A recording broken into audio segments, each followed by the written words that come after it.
খুবই জরাজীর্ণ একটি অবস্থা দেখলাম। হয়তোবা গ্রাউন্ড ঠিক আছে, কিন্তু গ্রাউন্ডের পাশে যে অবকাঠামো বা খেলোয়াড়দের যে সুযোগ সুবিধা দরকার বা পর্যটকদের যে সুযোগ সুবিধা দরকার সেটা একদমই নাই বললেই চলে। আমরা এটা নতুনভাবে কাজ করতে চাই এবং আমরা আশা করি যে এত সুন্দর একটি জায়গাকে আমরা যে কক্সবাজার অঞ্চলকে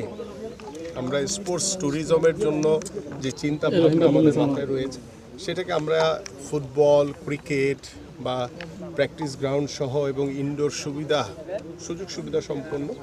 আমরা এটাকে স্পোর্টস ভিলেজ বা স্পোর্টসের জন্য যে ট্যুরিজমের জন্য যে চিন্তা ভাবনা সেটা সব কিছু মিলিয়ে আমরা